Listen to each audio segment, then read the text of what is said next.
saya rindu membagikan tentang anugerah kemenangan.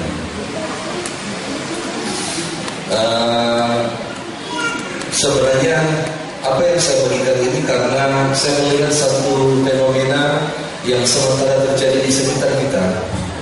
Bahkan kita juga sendiri terlibat di dalamnya, yaitu pada tanggal 9 April kemarin, di mana kemudian hari bersejarah bagi Indonesia, bagi demokrasi di Indonesia, di mana sejarah itu diukir atau dicoblos dengan paku penentuan, dan kita sudah memilih. Tanya sama sebelahmu, nggak seperti itu. Tidak usah tanya pilih apa.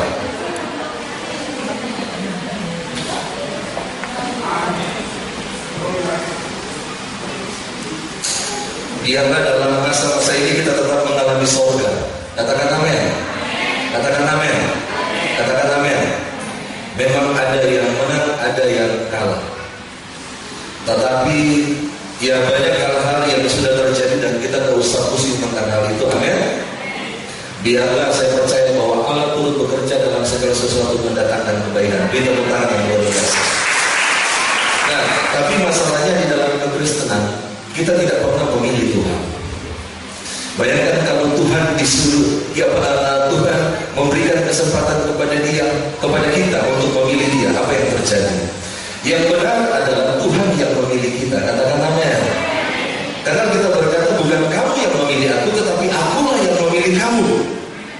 Dan Tuhan memilih kita, Dia menetapkan kita untuk berbuat. Katakan berbuat. Itu sebabnya seseorang yang sadar bahwa Tuhan memilih dia, hidupnya pasti berbuat. Amin. Nah,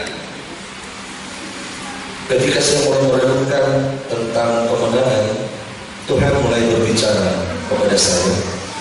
Kemenangan itu bukan sesuatu yang kita perjuangkan. Banyak hari-hari ini orang memperjuangkan kemenangan itu. Baik di dalam pekerjaannya, dia mau menang. Dia mau melihat kemenangan di dalam pekerjaannya. Betul? Baik orang di dalam pernikahannya, dia mau melihat kemenangan terjadi di sana. Baik orang di dalam sesuatu, dia ingin menang di dalam sesuatu itu. Kemarin saya layani ada satu keluarga, dia baru membuka satu usaha, dan kemudian saya bagikan tentang darah Yesus. Darah Yesus adalah di mana berbicara tentang penebusan. Lalu kemudian dia bersaksi begini, bahwa tempat yang di mana dia bangun usaha itu sudah bertahun-tahun yang lalu, itu sebenarnya dia sudah miliki. Tetapi beberapa kali dia membuka usaha di situ, lalu kemudian gagal. Dan karena dia gagal, dia jadi merasa gimana dengan tempat itu. Lalu kemudian beberapa orang kontrak tempat itu untuk dibuka air isi ulang, dibuka rumah makan. Tetapi kemudian sudah ada beberapa orang yang pakai tempat itu gagal dan gagal lagi. Dan kemudian dia berkata bahwa saya tidak akan pernah berhenti untuk mencoba. Dengan baik Bapak Ibu, kemenangan tidak dapat kita perjuangkan. Kemenangan itu adalah satu anugerah. Anugerah adalah pemberian Tuhan. Coba kita berdiri, kasih salam kepada 10 orang dan katakan, kemenangan itu adalah satu anugerah. Ayo berdiri, kasih salam kepada 10 orang.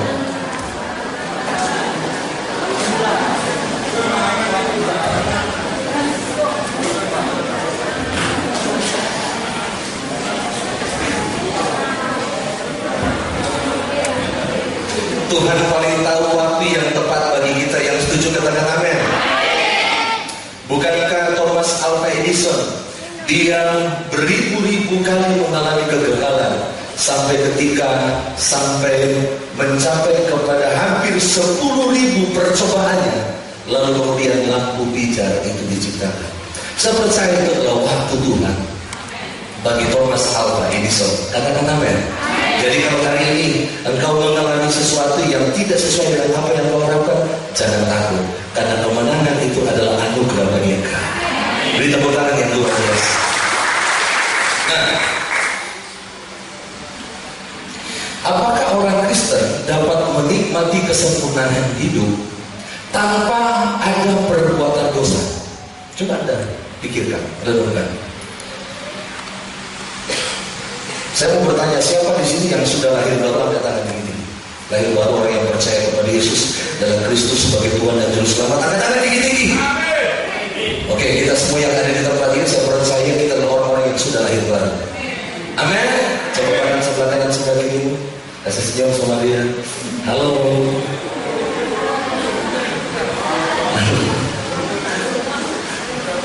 Nah, tapi siapa yang sejak dia lahir baru tidak pernah berbuat dosa? Pandang lagi sebelah kanan sebelah kiri. Kau bilang iya?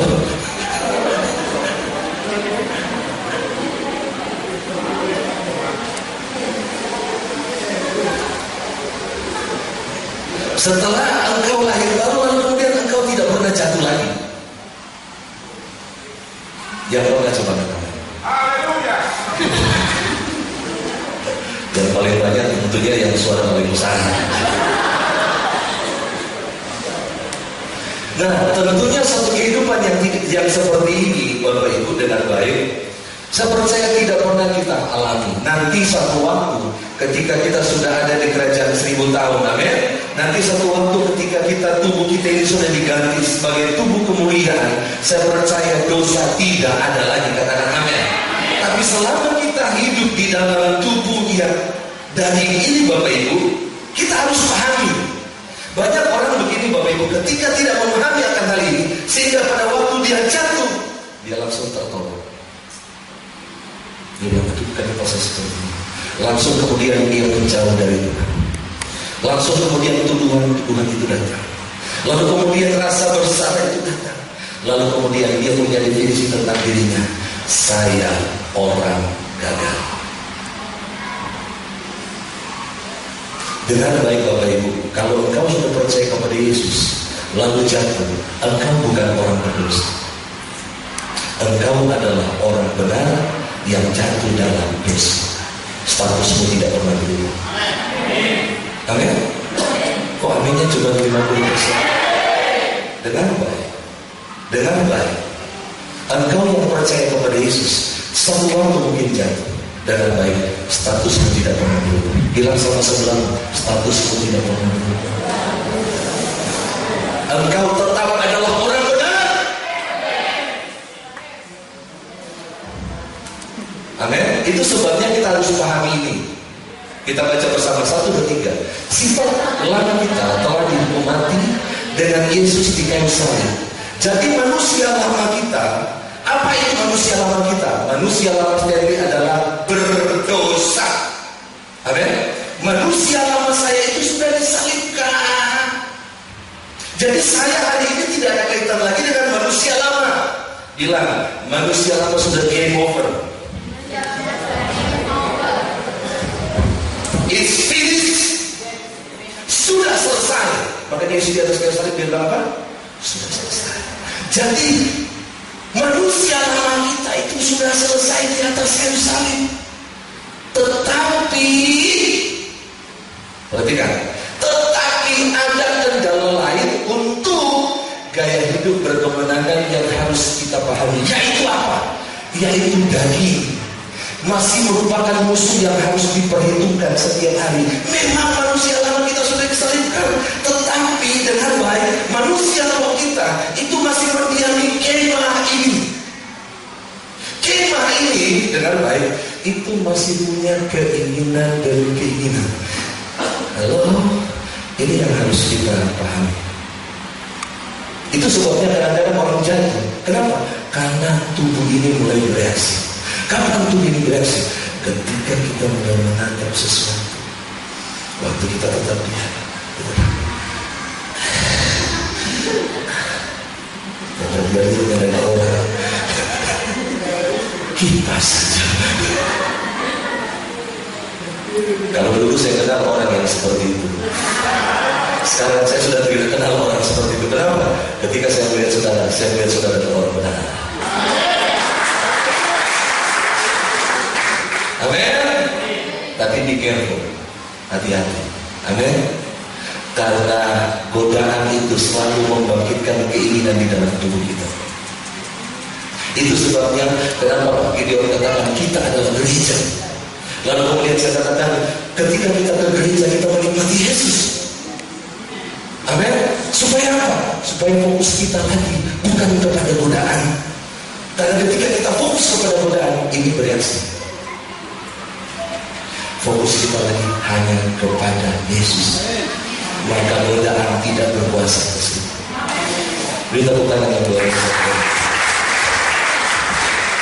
Tanpa pemahaman yang tepat tentang bagaimana daging beroperasi dalam hidup kita, maka seluruh pola pikir kita, cara pandang kita, perspektif kita pada berjalan di kemenangan akan terdistorsi, akan menyimpang.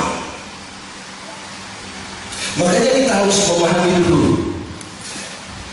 Amin. Nah, ini ada satu distorsi yang sering terjadi di dalam kehidupan anak-anak Tuhan. Apakah Anda pernah bertanya kepada dirimu sendiri bahwa apakah saya dekat dengan Tuhan atau saya jauh dari Tuhan?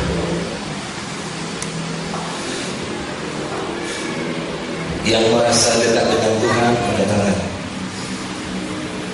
Yang merasa jauh dari Tuhan angkat tangan. Ada seseorang ketika dia berhasil melakukan sesuatu tuntutan firman Tuhan atas hidupnya, dia merasa dekat dengan Tuhan.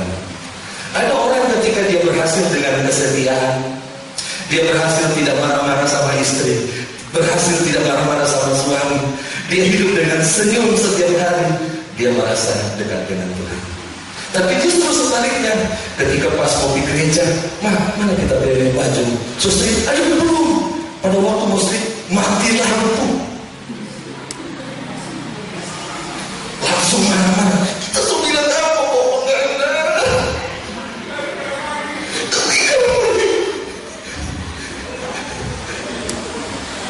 Nah, biasanya ketika itu terjadi, seseorang langsung merasa, aduh, kita sudah jauh dari Tuhan. Pernah kita mengalami hal itu? Nah, tahu tidak, itulah penyimpangan. Kalau Anda pernah mengalaminya, Anda tidak sadar bahwa cara pandang Anda tentang Tuhan sudah menyimpang. Makanya harus diluruskan hari ini. Bilang sama sebelahmu, harus diluruskan. Ayo yang berdiri, kasih tos bilang harus diluruskan. Kasih tos bilang harus diluruskan.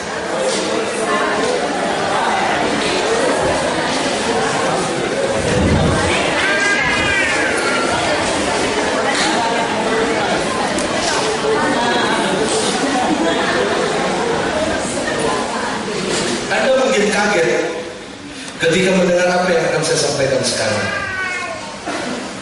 Tahu tidak, Tuhan itu Dia tidak pernah dekat dengan kita.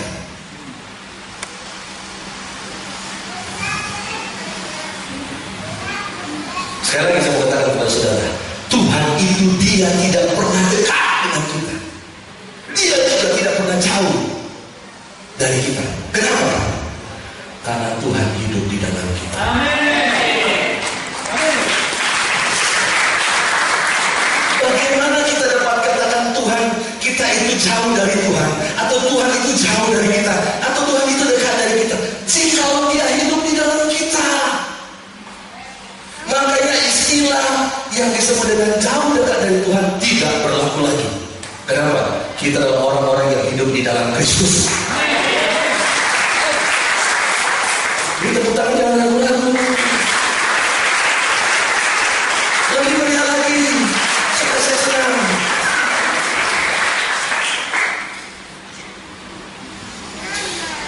Dengan baik kehidupan Kristen yang berkemenangan sebenarnya tidak kurang dari kehidupan Kristus yang diekspresikan melalui anak-anaknya.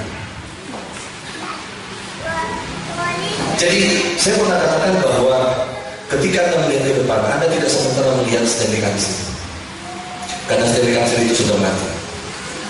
Yang Anda lihat sekarang adalah Yesus Kristus di dalam Stanley Council. Sama juga ketika saya melihat saudara, saya melihat Yesus Kristus yang ada di dalam saudara. Coba pandang saudara kanan sebelah kiri, bilang hai Yesus.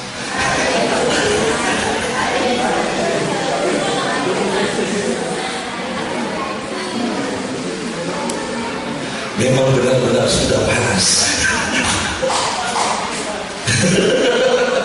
Nah, itu sebabnya kita disebut apa? Tubuh Kristus. Kenapa bukan tubuh Yesus? Kenapa kita tubuh Kristus? Karena ekspresi Kristus, Bapak Ibu dengan baik, itu terpancar sesudah kebangkitan. Amin. Paulus bilang bahwa aku mau mengenal kuasa kematian dan kebangkitan. Kuasa kematian membuat manusia lama kita finish. Kuasa kebangkitan membuat Yesus bisa berekspresi, bisa nampak, bisa hidup di dalam kita. Dan itulah hidup benar. Amin. Nah sekarang, apa saja perilaku yang tidak tergantung kepada dia, semuanya itu adalah berasal dari daging. Yesus sudah hidup di dalam kita. Tapi kalau hari ini perilaku kita, apa saja yang kita lakukan, itu bukan bersumber atau lahir dari Yesus dengan baik. Semuanya itu adalah daging, perbuatan daging. Bahkan mencoba untuk melakukan sesuatu untuk Tuhan, kalau bukan lahir dari Yesus, itu adalah perbuatan daging. Nah, kisah tentang Marta dan Maria, masih ingat kisah itu? Maria, dia membiarkan Tuhan melayani dia. Tetapi Marta, dia mencoba untuk melakukan sesuatu untuk Tuhan. Siapa yang Yesus tegur? Marta. Kenapa? Karena dia mencoba untuk melakukan sesuatu untuk Tuhan, padahal sebenarnya itu bersumber dari dia. Kenapa? Karena bukan itu yang Tuhan kehendaki. Amin. Tuhan melihat apa yang dilakukan Marta kepada Yesus, itu adalah apa? Perbuatan daging. Makanya dia bilang begini, Marta, Marta, kamu hanya menyusahkan dirimu saja. Tangkap Bapak Ibu? Orang bacoblos, kalau bukan karena kehendak Tuhan, habis bacoblos rasa bersalah.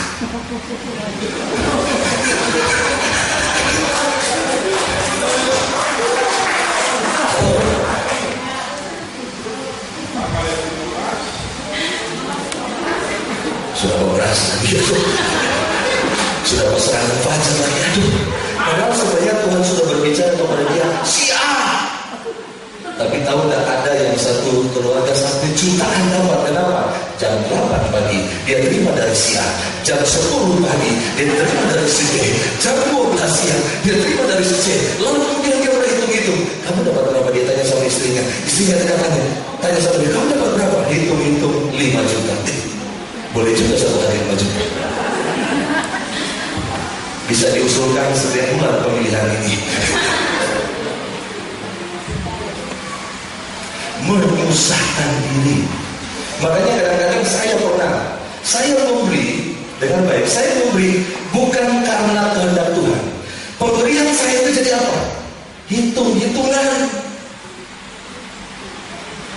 Terima kasih kita udah kasih. Pernah ada saudara mengalami itu? Saudara berbuat baik kepada orang lain, tetapi cuma untuk mendapatkan penghargaan, respon dari dia. Tahu enggak? Hari-hari ini kita baca di berita, kita lihat di berita. Pilih Pak kita ya.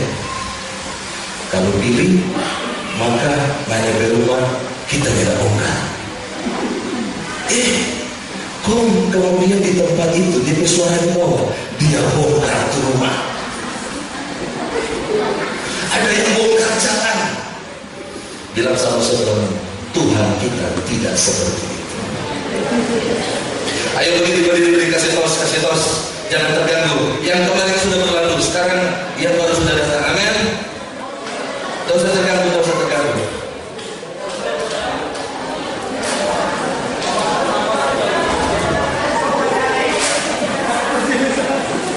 Jadi jemaat, kalau mau baca bukan karena kehendak Tuhan, Frans Dena, pikir-pikir. Kalau baca boleh coba ganti.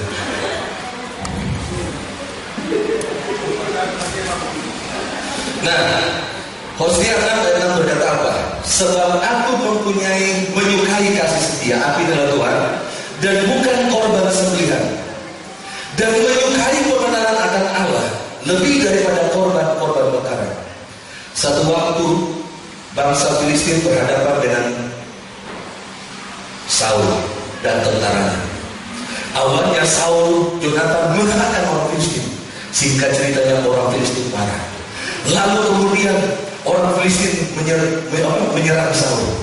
Lalu kemudian Saul pergi ke Gilgal dan semua bilang, Saul, kita mau pergi di mall dulu sebentar ya. Ada urusan di Markos. Jadi nanti kita datang baru kita mau persembahkan. Saul bilang, oke. Lalu apa yang terjadi? Karena jumlah orang Filistin ini seperti pasir di laut banyaknya. Lalu kemudian Saul menjadi ketakutan. Saul bilang, lama lagi ini Samuel mau datang. Lama lagi dia mau datang. Lalu kemudian orang-orang Israel mulai lari. Dia mulai lari. Dia kemudian mulai apa? Mulai bahkan sampai di tanah garam, masuk ke parit-parit, masuk di kota untuk menghindar. Tapi apa yang terjadi? Ketika Saul melihat hal itu, lalu kemudian Saul berkata, persiapkan korban sembelihan, persiapkan korban bakaran. Lalu Saul mempersembahkan korban. Mempersembahkan korban baik tidak? Baik.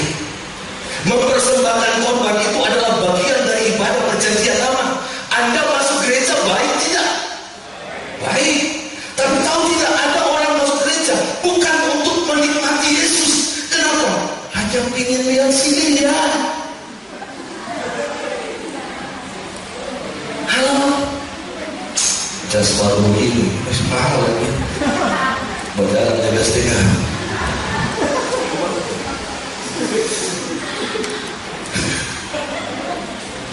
Halo.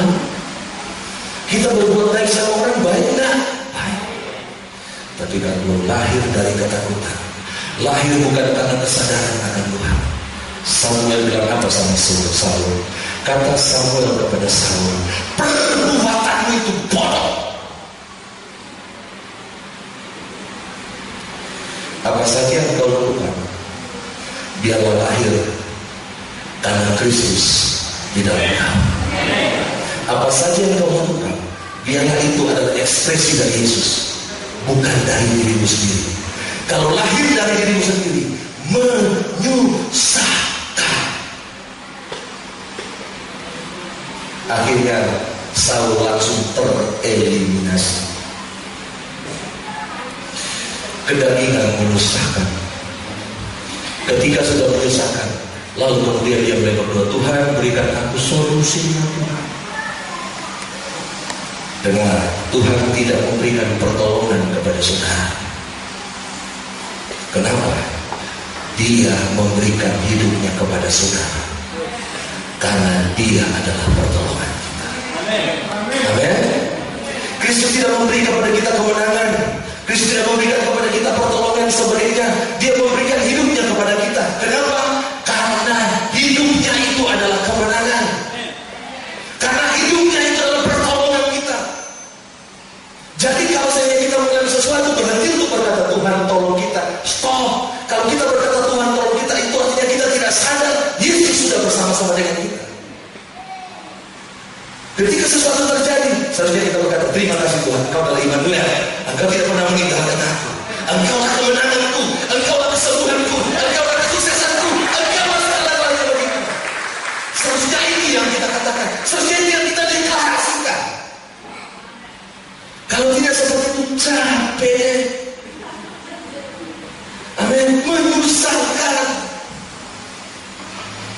1 Korintus 15 ayat 57 kita baca sama-sama. 1, 2, 3. Tetapi syukur kepada Allah yang telah memberikan kepada kita kemenangan. Oleh siapa? Kemenangan itu adalah Yesus Kristus. Amin. Katakan kemenangan itu adalah Kristus. Orang mungkin sudah berkata, aduh hati-hati kamu, kamu akan gagal. Katakan, Yesus adalah kemenangan. Yesus adalah kesuksesanmu. Deklarasikan itu. Engkau memperkatakan itu kenapa? Karena engkau percaya memang Dia adalah pertolonganmu, memang Dia adalah kemenanganmu. Amin. Jadi jika kita memiliki Tuhan Yesus Kristus, sudah pasti kemenangan adalah milik kita. Apa yang kita lakukan sampai Yesus menebus kita? Apa yang sudah kita lakukan sampai Yesus mati di atas kayu salib bagi kita? Apa yang sudah kita lakukan kepada Dia sedang kita saja belum terlahir ke dunia ini? Dia memberikan hidupnya karena satu alasan, Dia sangat mengasihi. Amin. Tetapi syukur bagi Allah, kita baca bersama 1, 2, 3. Tetapi syukur bagi Allah yang dalam Kristus selalu membawa kami di jalan kemenangannya. Dengan perantaraan kami, Ia menyebarkan keharuman pengenalan akan Dia di mana-mana. Termasuk di tempat ini, keharuman pengenalan akan Tuhan tersebar. Katakan amin. Tanggal 4 saya ke Jakarta, ke Bekasi. Sesudah itu langsung ke Bandung. Tahu tidak, orang-orang di luar sana mereka rindu mendengar keharuman tentang Yesus. Hari-hari ini gereja mengajarkan bukan tentang keharuman Yesus, tetapi keharuman pribadinya sendiri. Apa yang saya sudah lakukan untuk Tuhan. Tapi gereja ini tidak menunjukkan apa yang kita lakukan. Gereja di tempat ini tidak berbicara tentang kita. Gereja di tempat ini hanya berbicara tentang Yesus. Karena saya tahu kita ada di sini karena Yesus. Gereja ini ada bukan karena saya, bukan karena ketua pembangunan, bukan karena panitia. Gereja ini ada karena Tuhan. Seberapa sering Tuhan menjadi kemenangan bagi kita? Coba tanya seberapa. Tuhan jadi kemenangan Fornana itu sering atau jarang atau kadang-kadang atau tidak pernah? Kalau Tuhan, Dia selalu menjadi kemenangan bagi kita. Bukan sering, bukan kadang-kadang. Dia selalu. Katakan selalu. Katakan selalu. Kenapa Dia selalu menjadi kemenangan bagi kita? Firman Tuhan berkata begini, siapakah yang akan memisahkan kita dari kasih Kristus? Siapa yang akan memisahkan kita dari Tuhan? Kemenangan itu dari Yesus. Terus kemudian Paulus berkata, siapa yang dapat memisahkan kita dari kasih Kristus? Apakah penindasan? Apakah kesesakan? Penganiayaan? Kelaparan? Ketelanjangan? Bahaya atau pedang? Seperti yang tertulis, oleh karena engkau kami ada dalam bahaya maut sepanjang hari. Telah diantar sebagai domba-domba sembelihan, tetapi dalam semuanya itu kita lebih daripada orang-orang yang menang oleh Dia yang telah mengasihi kita.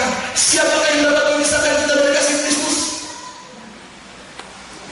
Sekalipun orang mengkhianati kita, kita tidak pernah terpisah dari Yesus. Sekalipun orang sudah berjanji kepada kita, lalu kemudian Dia tidak tepati, dengar, Yesus tetap setia bersama-sama dengan kita. Makanya jangan kecewa. Bilang sama saudara, tidak ada lagi kekecewaan.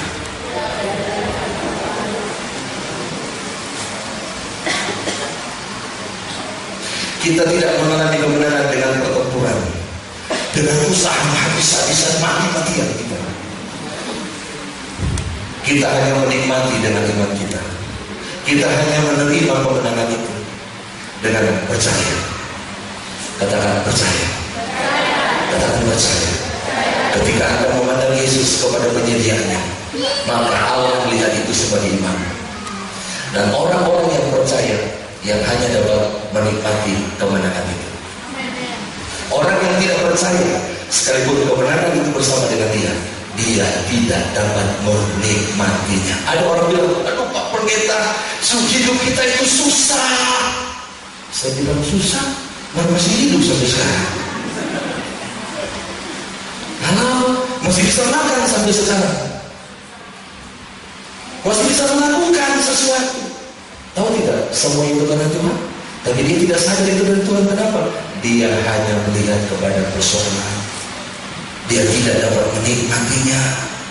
Orang yang sadar akan Yesus akan menikmati Yesus setiap hari.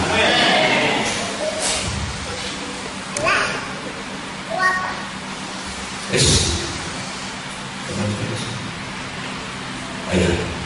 Sebab semua yang lahir dari Allah mengalahkan dunia, dan inilah kemenangan yang mengalahkan dunia, iman kita. Ketika kau mengalami sesuatu, Yesus, itu adalah iman. Amin. Iman itu tidak muluk-muluk. Sadar akan Yesus, percaya kepada Yesus, itulah iman. Iman itu memang tidak kelihatan. Amin. Makanya kita Pastor Daud sempat khotbah sini, dan dia berkata kita berjalan dari iman kepada iman, dari tidak kelihatan kepada tidak kelihatan. Amin. Itu sebabnya kita sadar akan Yesus, kita dapat menikmati apa yang Yesus telah sediakan bagi kita. Fokus pada Yesus bukan pada dosa. Kasih karunia tidak mengajarkan bagaimana Anda dapat mengatasi dosa. Sekali lagi, kasih karunia tidak mengajarkan bagaimana supaya Anda, supaya saya dapat mengatasi dosa. Kasih karunia mengajarkan supaya kita fokus dan sadar kepada Yesus, supaya Yesus menyelesaikan itu bagi kita, bukan kita. Katakan amin. Bilang bukan saya, tapi Yesus. Bilang bukan kamu, bukan kamu, tapi Yesus. Kelihatan orang yang merasa karena dia akan bersaksi begini. Tahu nggak saudara? Ketika saya mulai meditasi, ketika saya mulai puasa, ketika saya mulai baca firman Tuhan, ketika saya, mana Yesusnya?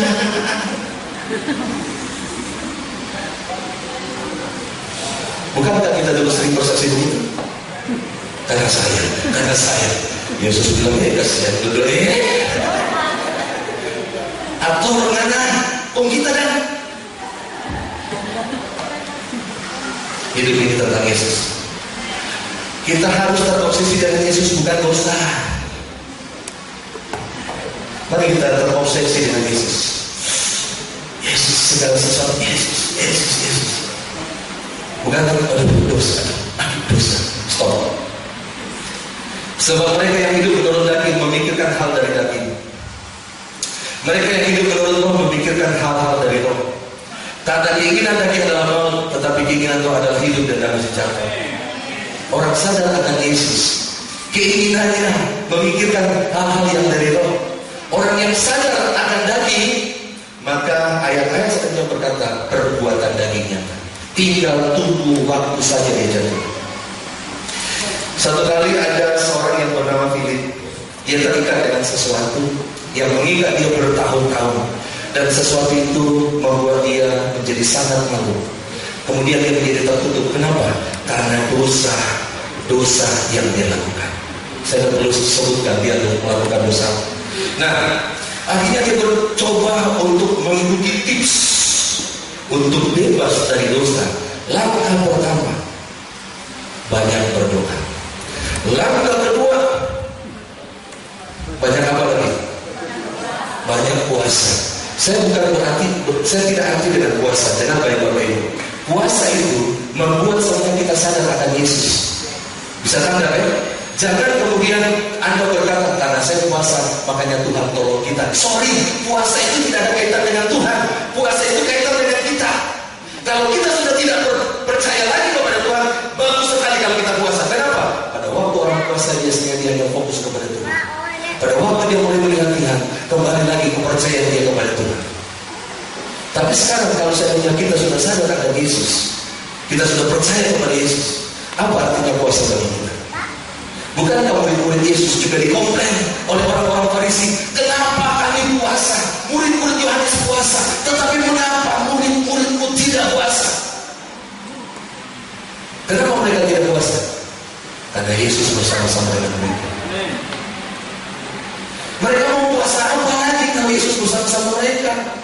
Itu sebab Yesus berkata, akan ada waktunya mereka akan puasa ketika aku tidak bersama-sama mereka. Bisa kan? Itu sebabnya sadarlah setiap hari Yesus adalah Immanuel beserta. Lalu kemudian dia coba lakukan, dia mulai menghindari, dia mulai tidak nonton televisi. Ketika ada dia nonton televisi atau mungkin dilihat ada acara-acara yang membangkitkan keinginan, dia mulai tutup mata.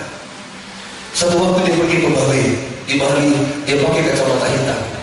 Dia coba menghindar, tapi ternyata yang ada di depan dia terlalu menarik untuk dia hindari. Saya punya teman pergi ke Gunung Naket, dia begitu getar di depan perahu. Di laut ada bule-bule yang sudah mandi. Ya, bule kan mandi, Anda tahu pakaiannya seperti apa. Tapi melihat dia begitu tegar. Waktu saya memperhatikan dia, ternyata dia biji mata ada ke sana.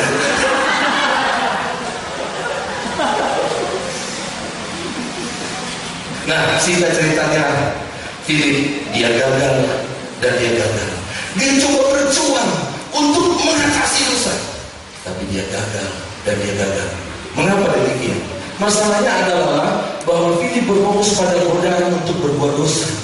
Dia tidak berfokus kepada Yesus. Itu masalahnya. Philip dia berfokus kepada apa? Bagaimana mengatasi kegemukan. Makanya dia stres. Karena dia stres, maka bakar dia. Termasuk yang ada di cara di muka ini.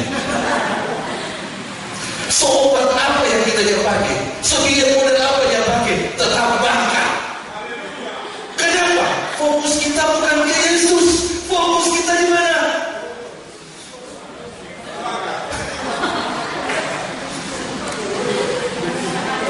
Makanya Bapak Ibu fokus kita hanya tentang Yesus. Tema dia bikin malu. Halo, dengar baik, Tuhan Yesus sangat mengasihi kita. Nah, kita sering mengenal tahu tentang saklar, switch on off ya. Ketika Anda kesadaran Anda ya di switch ya kepada sadar akan Kristus, maka sebenarnya aliran anugerah kasih karunia mengalir. Tapi ketika switch ditik, dia sadar akan dosa, maka kasih karunia dengan baik. Tuhan tidak dapat menolong orang itu. Bisa tangkap? Amin. Justru ketika dia sadar akan Yesus, buah-buah roh yang dihasilkan. Tapi ketika switch itu kesadaran dia hanya kepada dosa, justru melahirkan perbuatan daging. Amin. Buah roh kita tidak hasilkan, buah roh kita tidak upayakan. Ranting tidak mengupayakan sampai terjadinya buah. Ranting hanya sadar dia melekat pada pokok. Amin. Dan dia pasrah saja. Apa yang dari pokok itu mengalir melalui dia, menghasilkan apa? Bisa tangkap? Ranting dia tidak berdiri sendiri, dia hanya melekat. Makanya ketika kita sadarkan Yesus, dia mulai mengalir, dan mengalir. Beri tepuk tangan bagi Tuhan. Sebab jikalau kita ketika masih seteru diperdamaikan dengan Allah oleh kematian anaknya, lebih-lebih kita yang sekarang telah diperdamaikan, pasti akan diselamatkan oleh apa? Oleh siapa? Apakah oleh disiplin kita? Tidak. Tetapi diselamatkan oleh hidupnya. Kita diselamatkan dari kuasa dosa oleh kehidupannya yang diekspresikan melalui kita. Apakah dia jatuh? Saya kasih waktu diskusi 10 jam. Beberapa detik aja. Coba tanya sebelah kanan sebelah kiri. Apakah dia jatuh? Kasih alasan. Silakan. Supaya saya punya kesempatan untuk minum.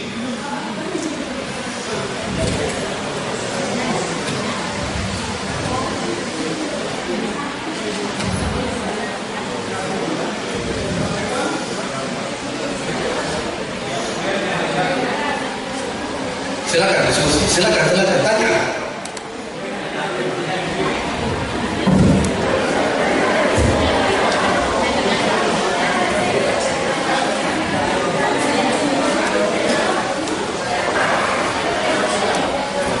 Saya minta mic, wireless.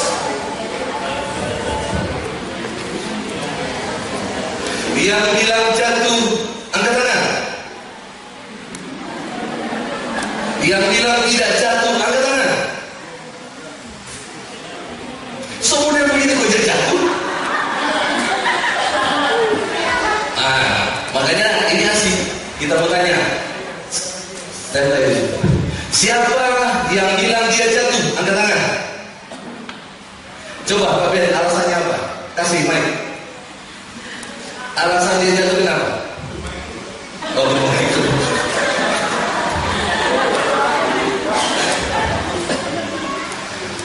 Jadi apa? Tolong pembantu.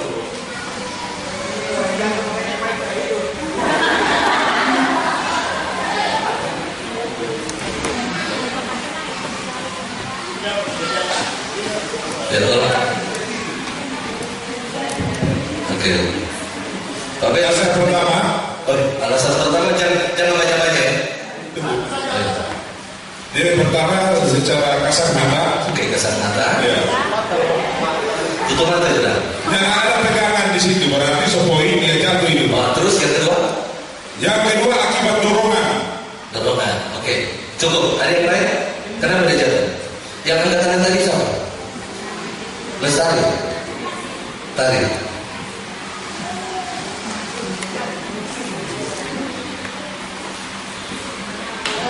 Kak, kenapa dia jatuh? Menurut kami memang nggak ada pegangan. Kedua dorongan dengan kesempatan dia untuk memegang itu kecil. Oke, sini ada pemegangan. Oke. Ada yang lain? Yang bilang jatuh angkat tangan. Sekarang yang bilang tidak jatuh angkat tangan. Oh, Pak Ferdi. Alasannya apa? Dia tidak jatuh karena di belakang. Oke, Pak Alex.